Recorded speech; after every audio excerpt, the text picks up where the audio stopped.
See what this person said about this issue. What do you think? What do you think? Just listen to what he said about this issue and tell me what you think in the comment section.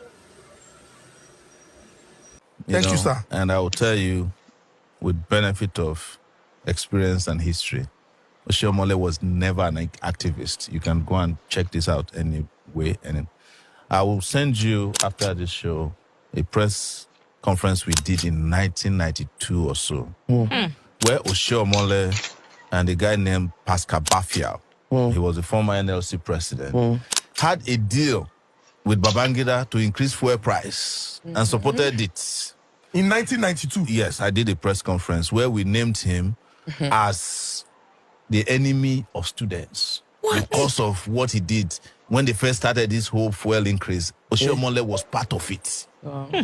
Oshiomole was never part of the pro-democracy movement. He was one of the few labor leaders during Abacha's time who was living in Abuja when all the activists had run away from this country. And I've said this several times. What Oshiomole was doing at the period you are describing is what we call organized outrage.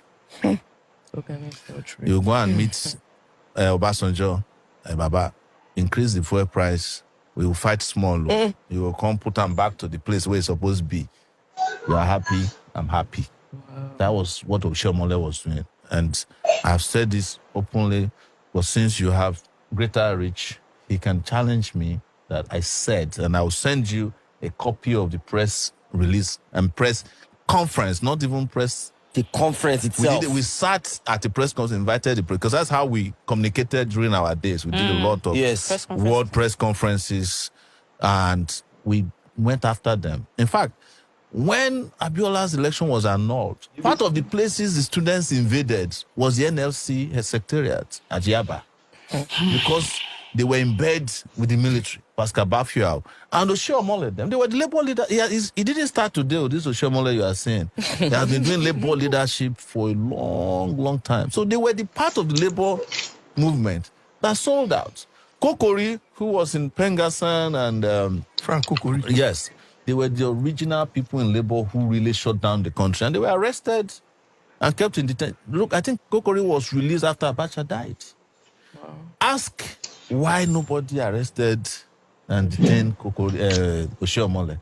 Even small me, at that time, I was going in and out of detention, including by DSS. If they detained him, it must have been an arranged detention. But you get one video when they tear gas ammo under Obasanjo. And that's why I say organized outrage now. You can arrange police to tear gas you. Yes. Wow. They can arrange police to tear gas you now. But that was under. We are talking about serious fight against military. So the one you just said now that is scattering my head now, because I'm now trying to marry it, because thinking. So we have activists for a reason. Activists for a season. For a season. Yes. Activists for a reason and activists for a season. You mentioned earlier that he was the most prominent. He wasn't. The most prominent labor leader in Nigeria is Paimodu. Michael Imodu. And he was one of the people first in Nigeria's history to be restricted to a city by the colonial masters. Auchi. The second person to be restricted to a city was Obafemi Awolowo. Lekki. Not this Lekki where you people are. There's still a real Lekki after Dangote refinery. Yes. That's where the real Lekki is. Not it's a real Lekki town. Is after Dangote refinery. Not the first one here. Not the faces you have here. And then the third person, of course, was myself in 2019 when I was restricted to Abuja for 3 years. So when you are talking about real labor leaders, don't mention Oshiomole. What of Joe Ajero? It is a secret within our circles that everybody knows Oshiomole, to be a Agaracha labor leader. What of this Joe Ajero now? Well, I know Oshiomole very well.